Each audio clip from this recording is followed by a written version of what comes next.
В Абхазии продолжается диспансеризация детского населения. С 12 февраля обследования прошли более 21 тысячи детей. У 11 тысяч впервые были выявлены различные заболевания. Напомню, что данная акция проходит при поддержке России под девизом «Здоровье каждому ребенку Республики Абхазия». Многие родители полагают, что водить ребенка к кардиологу необходимо только при обнаружении очевидных проблем. Однако это неверный подход. Часто врожденные патологии не имеют клинических проявлений, поэтому своевременно обнаружить их возможно только при регулярных обследованиях. У детей, в отличие от взрослых, кардиологические заболевания не связаны со старением организма. Они обусловлены несколькими причинами. О них мы сегодня и поговорим, и ответим на вопрос, почему кардиолог – один из самых важных врачей для ребенка. Вы смотрите программу «Пациент». Мы выходим в эфир по вторникам на канале Абхазского телевидения.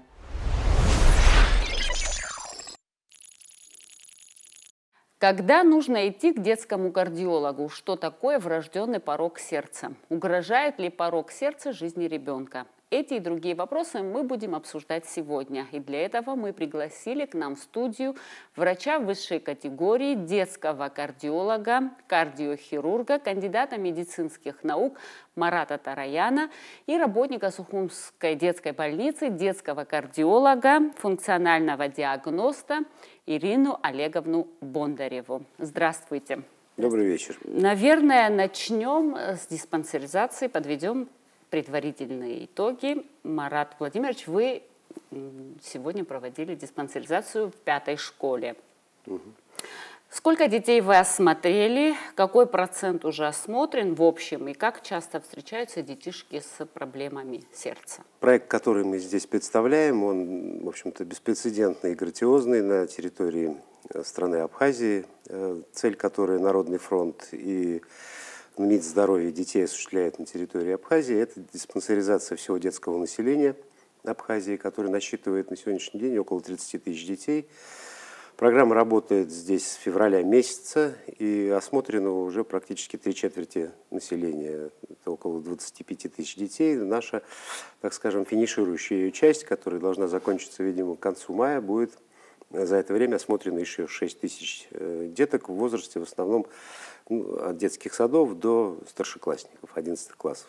В целом впечатление очень хорошее о детском населении. Надо сказать, что у вас здоровые дети. И, в общем-то, в процентном отношении, я думаю, что если будет подведен анализ групп здоровья, так называемых, которые являются неким показателем для того, насколько здоровое детское население, то, наверное, все-таки процентов 70-80 населения детского – это дети здоровые.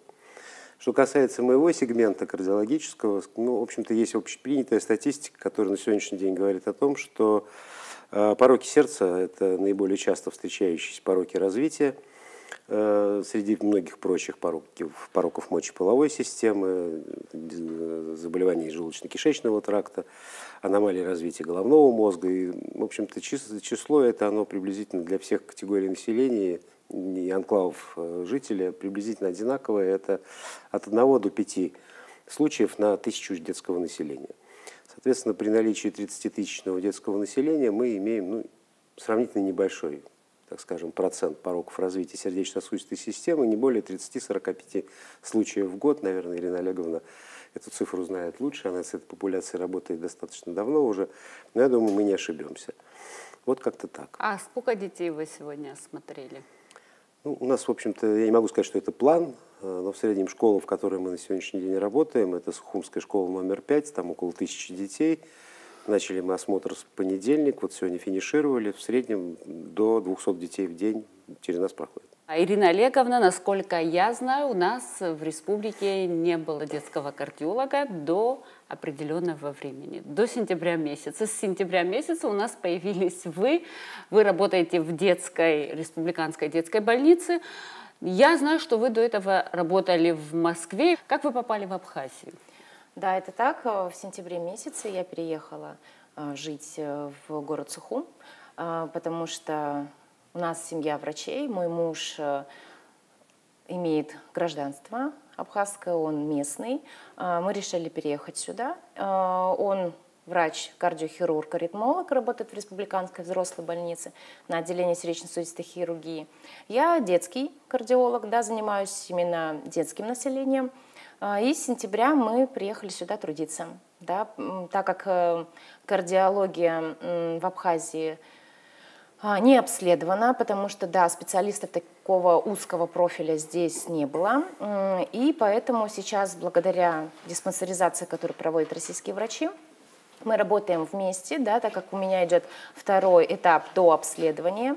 Каждому пациенту уделяется индивидуальное внимание в плане обследования. Если какие-то выявляются нарушения ритма, то до обследования в плане холтеровского мониторирования. Это мы все выполняем в нашей детской республиканской больнице.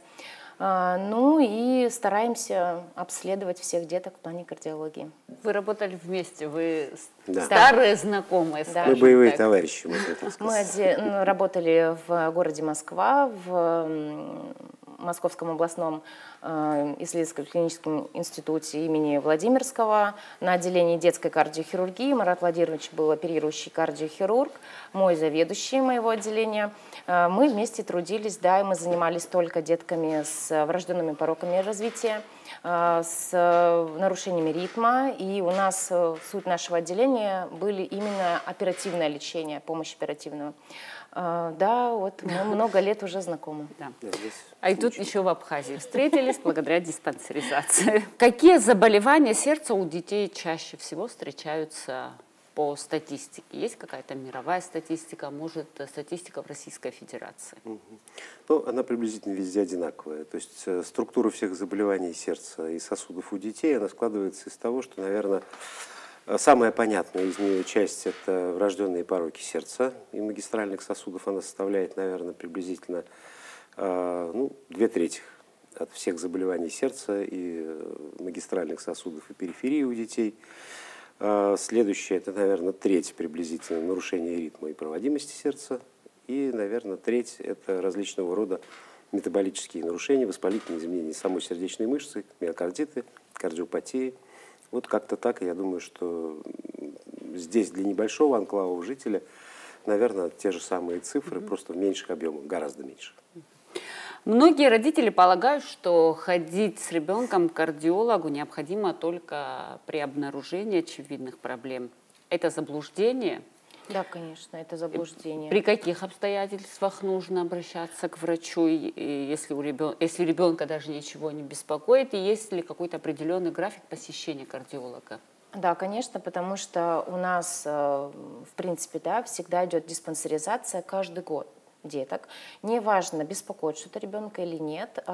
Детки, которые занимаются спортом, они наблюдаются в спортдиспансере, обязательно подлежат кардиологическому обследованию в плане УЗИ сердечка и ЭКГ. Также весь скрининг неонатальный, да, все детки до 1-го года жизни обязательно, да, в 3 месяца, в 6 месяцев в год проходят также кардиологическое обследование. Это если мы берем контингент именно здоровых пациентов. Патологические детки, они идут по индивидуальному графику. Абсолютно также дети, которые переносят какой-то воспалительный процесс, это стрептококковая инфекция, это различные вирусные инфекции, которые также подлежат осмотру обязательно у кардиолога, потому что зачастую у нас идет как осложнение при стрептококковой инфекции, например, различные миокардиты, различные бакэндокардиты, да, и такие вот за мой маленький промежуток нахождения здесь в Абхазии были такие дети, которых, к сожалению, приходилось вывозить, и им выполнялась кардиохирургическая операция, потому что у ребеночка после перенесенной инфекции был инфекционный эндокардит трехстворчатого клапана. Поэтому каждый ребенок, даже независимо от того, что его ничего не беспокоит, подлежит каждый год кардиообследованию. Что такое порок сердца? Насколько он опасен для ребенка? Насколько он распространен, уже сказали. И бывает ли иной вид порока, кроме врожденного? Под врожденными пороками сердца мы понимаем врожденную аномалию, структурную аномалию сердца, которая формируется внутриутробно. Как правило, все пороки развития сердечно-сосудистой системы, они возникают на 4-й неделе внутриутробного развития, и выявить их, во всяком случае, при выстроенной правильной работе, возможно, еще на уровне пренатального развития, так скажем, пренатальной диагностики. Первый скрининг – это первый триместр беременности. Он позволяет выявить, ну, скажем так, среди пороков с одножелудочковой гемодинамикой, когда сформировано 3 камеры сердца вместо 4, как правило, даже неискушенный взгляд может такую аномалию развития внутриутробно уже увидеть, заподозрить и выстроить некий прогноз такого ребенка. Что касается пороков, где развиты все 4 камеры сердца, или мы говорим о двужелудочковой гемодинамике, то мировая статистика везде тоже приблизительно одинаковая. То есть пренатально можно установить приблизительно до 40% пороков сердца. Надо понимать, что есть благоприятно текущие, так называемые структурные аномалии. Это пороки, которые могут быть вообще не коррегированы. И самая лучшая операция, та, которую хирург не делает, так говорят обычные хирурги, за ними можно наблюдать. И есть пороки развития клапанного аппарата, такие как двустворчатый клапан, небольшие межжелудочковые дефекты. Нашим детским кардиологам это известно, они наблюдают таких пациентов практически всю жизнь, и скальпель хирурга не касается такого пациента. А есть пороки крайне тяжелые, мы их называем пороками, критическими пороками периода новорожденности. Слава богу, на такой анклав жителей, как, наверное, страна Абхазия, их немного, и по моим подсчетам, наверное, в год может родиться 1-2 транспозиции, да, магистральных сосудов, одножелудочковые пороки по типу синдрома гиполазии.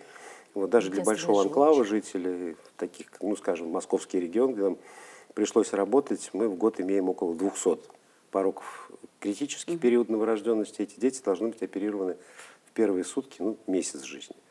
Говорить о вашей статистике сложно, но, скажем так, они не определяют младенческую смертность в данном регионе. Ирина Олеговна, вопрос, наверное, к вам. Возможно ли лечение порока сердца в пределах Абхазии? При каких обстоятельствах пациентам необходимо выезжать? Какие виды лечения Марат существуют? Владимирович только что сказал, да, о том, что есть дефекты межжелудочковой перегородки, которые ведутся консервативно. У нас есть детки, которых мы просто динамически наблюдаем, да, которые не требуют ни медикаментозной терапии, ни хирургической. Таких деток мы просто динамически наблюдаем здесь, на территории Абхазии. Есть пациенты, которые не только с врожденными пороками, но и с нарушениями ритма сердца, которым мы подбираем антиаритмическую терапию и также наблюдаем их на территории Абхазии. Те дети, которым требуется хирургическая коррекция, неважно, это врожденный порок сердца или нарушение ритма сердца, они требуют выезда, потому что отделение именно оперативной хирургии у нас пока нету. Надеемся, что пока, дай бог, чтобы процветала Абхазия, и такое отделение у нас рано или поздно когда-нибудь появилось. Какие виды диагностики существуют? Какие у нас в республике существуют? У нас в республике, вот в детской республиканской больнице, у нас есть полностью весь спектр обследования кардиологических больных, такие как в плане ультразвуковой диагностики это УЗИ сердца, ЭКГ, холтеровское мониторирование, суточный мониторинг АД.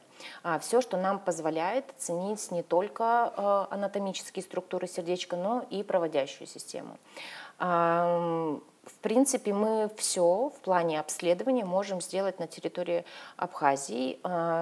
Единственное, что такие исследования, как, например, при миокардитах МРТ сердца, здесь, к сожалению, не делается, потому что таким... Ну, в МРТ ребеночек должен лежать спокойно, его надо седатировать. К сожалению, у нас пока невозможно это сделать здесь именно с контрастированием. Но все остальное мы делаем, да, на территории Республиканской детской больницы всему детскому населению. У нас есть перечень вопросов, которые родители на диспансеризации часто задают кардиологам. Сейчас я вам их адресую. От чего бывают врожденные пороки сердца?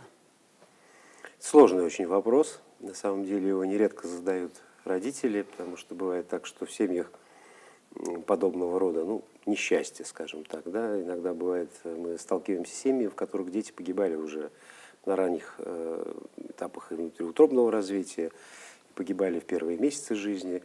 И в таких ситуациях, конечно, виной тому является генетика. Это синдромы. Чаще всего, ну, небезызвестный всем синдром Дауна, при этом синдроме трисомии по 21 паре хромосомы 85% деток имеют сложно комбинированные врожденные пороки сердца. Есть факторы риска, безусловные, которые связаны там, с приемом определенной группы препаратов, об этом уже написано и рассказано достаточно много. Но в целом причин, по которым формируется внутриутробный порок сердца, мы с вами очевидных не назовем. Множество факторов, которые могут повлиять на развитие именно внутриутробное. Это может быть препараты, которые мама принимала, это могут быть инфекции, это может даже быть экология. И плюс генетика, да, такие, как мы с Маратом Владимировичем наблюдали одного пациента с синдромом Марфана. Наша Варя очень тяжелый ребенок, который вот страдал уже изначально, потому что было генетическое проявление. Такие детки, они обычно хуже всего протекают, потому что задействована генетика. Множество факторов, которые могут повлиять на развитие. Даже если в семье все здоровы, у мамы была идеально, протекала беременность, но сформировалось что-то не так. Из-за этого, к сожалению, появляются тяжелые пороки развития, да, критические, как Марат Владимирович сказал. Такие дети, да, есть здесь в Абхазии уже, да, и маленького, до года жизни, именно вот, которые родились в 24-25 году. Такие детки оперируются они на территории Российской Федерации. Это либо Санкт-Петербург, центр Алмазово, первая детская городская больница в Санкт-Петербурге, либо в Москве. В основном мы сотрудничаем с центром Бакулева, либо Морозовская больница, да, куда детки направляются, и там проводятся успешные хирургические коррекции. Их уже вот с сентября выявилось конечно, по статистике с Москвой это маленький процесс, но для республики, конечно, есть такие детки. Что нужно делать, чтобы ребенок родился здоровым? Еще в утробе можно определить, вы сказали. У нас есть такая возможность еще в утробе определить? Пренатального скрининга именно кардио у нас в Абхазии пока нет. Мы вместе с Детской республиканской больницей и нашим Минздравом хотим закупить оборудование, да, это 4D-датчик, для того, чтобы можно было выполнять именно пренатальный скрининг, который буду выполнять я на базе детской больницы.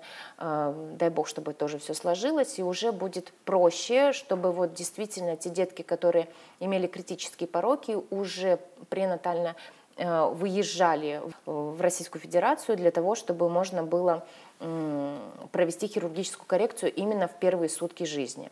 Ну и те детки, у которых будут выявлены пороки некритического характера, тоже могли либо здесь родоразрешаться в наших, да, условиях нашего роддома, либо они также, чтобы педиатр, неонатолог понимал, с чем он сталкивается, чтобы я как кардиолог была рядом, да, когда ребеночек родоразрешался, уже была более слаженная работа.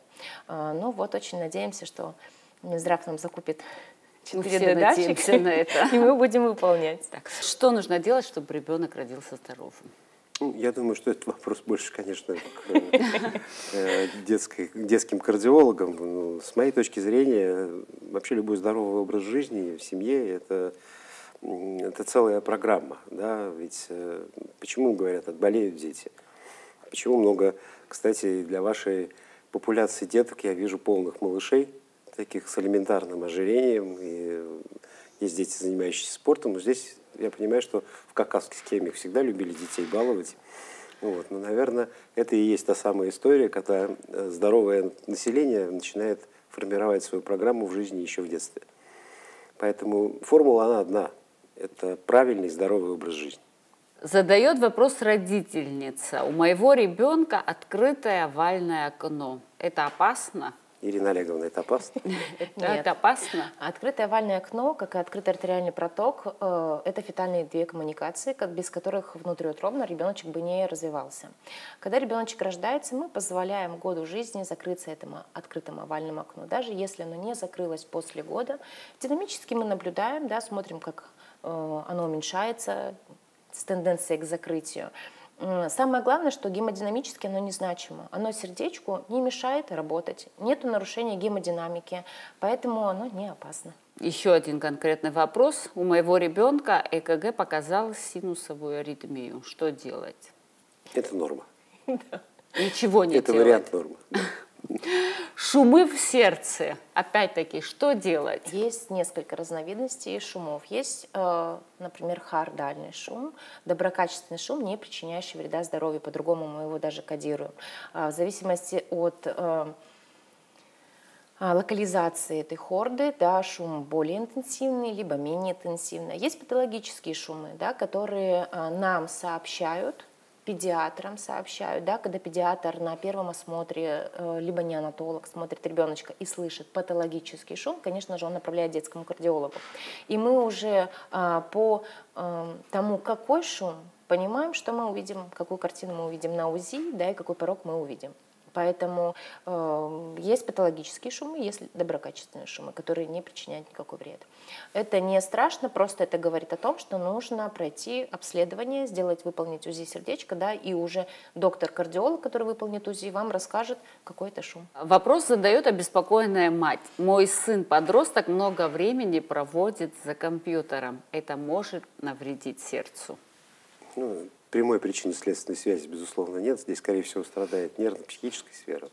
Плюс гиподинамия. И так далее. Косвенно, да, но напрямую, наверное, нет. Это мы к тому разговору о здоровом образе жизни, об различных, да, о том, что у нас не просто так раньше было на первом месте в плане режима дня, сон, отдых, все равно все детки, зарядка та же самая, да, это вот чтобы не приводить к гиподинамии. Плюс присвоение эндокринологических нарушений в плане ожирения, потому что гиподинамия, и тем самым следствием могут быть нарушения ритма сердца, да, которые приводят, да, вместе в комплексе идет с эндокринологическими особенностями, может привести к нарушениям сердечной деятельности. Но вот правильно, не прямая, но связи нет, конечно. Да. Занятие спортом – это всегда полезно для сердца или есть, скажем так, вредный вид спорта? Мы все прекрасно понимаем, что спорт есть любительский, есть спорт профессиональный. Вот. Сердце профессиональных спортсменов, оно имеет определенные характеристики. Там есть свои, так скажем, задачи, которые ставит спортивная медицина перед организмом и перед сердечно-сосудистой системой в частности. А любительский спорт, он не противопоказан. Если ребенок в состоянии заниматься, он должен заниматься спортом. А есть конкретно какие-то, которые именно рекомендуют? Плавание и, так скажем, спортивные подвижные игры, они всегда были полезны. Они включают достаточно мощные ресурсы сердечно-сосудистой системы и дают такую хорошую подоснову для гармоничного развития. Но у вас дети все занимаются спортом. Да, стараются. Все, во всяком случае, до 9-10 класса я не слышал ни одного ребенка, который не занимается спортом. Да, это очень приветствуется, потому что 2-3 раза в неделю непрофессиональный спорт, это наоборот полезно. Да? Во-первых, мышечную массу тренировать, выносливость тренировать, это прекрасно. А есть детки, которые занимаются прям профессионально спортом, которые в 5-6 раз в неделю ходят тренироваться.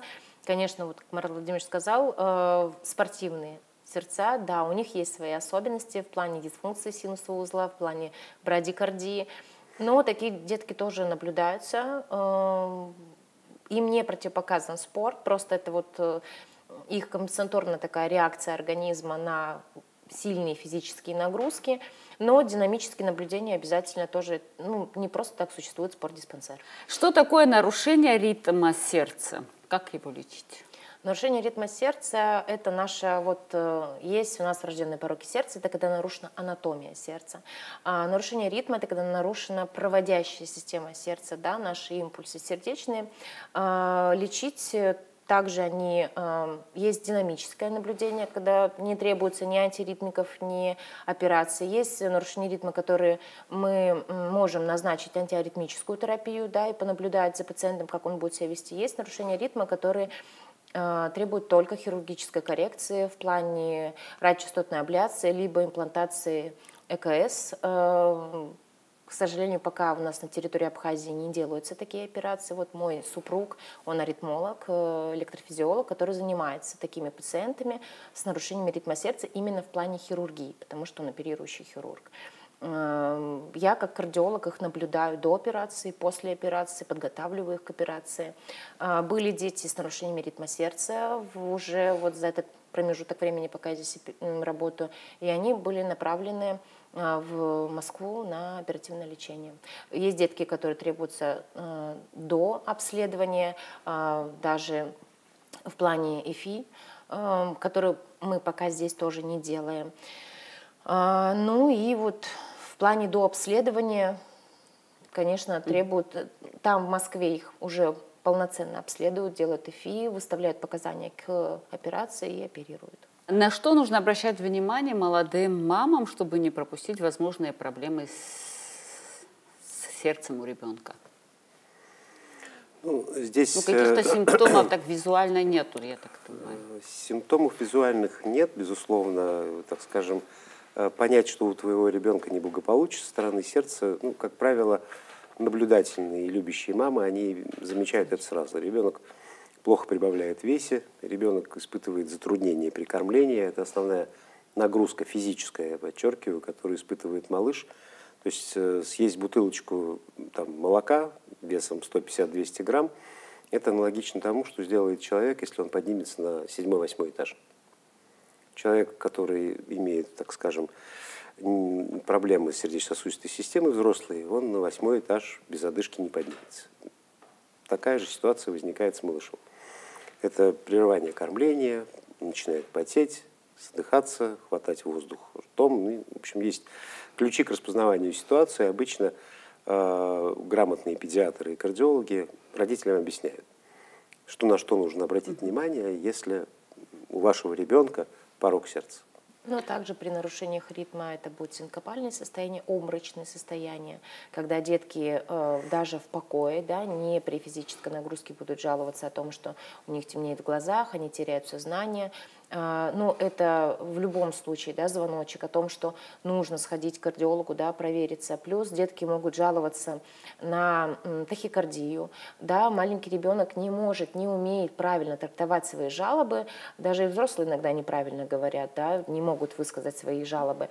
Он будет жаловаться в области грудной клетки боль. Да, это может быть тахикардия, но он будет жаловаться на боль, потому что он не умеет правильно сказать свои жалобы. Конечно, это требует обследования, уже понять причину, да, почему, есть ли какие-то нарушения ритма сердца, которые будут требовать нашего внимания, либо врожденные пороки сердца, если тем более ребеночек не проходил никогда обследование. Это обязательно. Все, у меня вопросов больше нет. Вы уже ответили. Вот у меня был последний вопрос. Если говорить в целом о здоровье человека, как прожить долгую и счастливую жизнь? Ну, вести здоровый образ жизни. Правильное питание, совершенно спорт. Верно. Ваша природа это позволяет, поверьте. У вас много долгожителей. Это правильное питание и это обследование. Ни в коем случае нельзя забывать про свое здоровье. Обязательно проходить каждый год обследование, да, не только детскому населению, но и взрослому населению. Смотреть за своим холестерином, это для взрослого населения, да, смотреть за своими коронарными артериями. Ну и если какие-то жалобы появляются, обязательно пройти обследование. Я благодарю вас за беседу. Спасибо за информативную и интересную беседу. Спасибо большое. за то, что вы нас пригласили. Спасибо. Да. В Республике Абхазия в 2025 году стартовал уникальный проект. С февраля по июнь, благодаря поддержке Российской Федерации, более 25 тысяч детей и подростков из Абхазии смогут пройти комплексную диспансеризацию. Во всех районах республики осмотры проведут детские врачи самого высокого уровня. Проект координируют и поддерживают Минздрав России и Абхазии, Национальный медицинский исследовательский центр здоровья детей, Народный фронт и Фонд президентских грантов. Бригады медработников из Московской, Воронежской и Саратовской областей, а также из Москвы, Республики Адыгея и Ставропольского края приедут к детям. В состав каждой бригады входят абхазские врачи и медсестры. За каждой медицинской бригадой закреплен российский мобильный комплекс со всем необходимым оборудованием. Ну, а я напомню, что диспансеризация позволяет сохранить и укрепить здоровье, а при необходимости своевременно провести дообследование и лечение. Консультации врачей и результаты тестов помогут вам не только узнать о своем здоровье, но и получить необходимые рекомендации об основах здорового образа жизни или по выявленным факторам риска. На этом я прощаюсь с вами. Будьте здоровы и до новых встреч!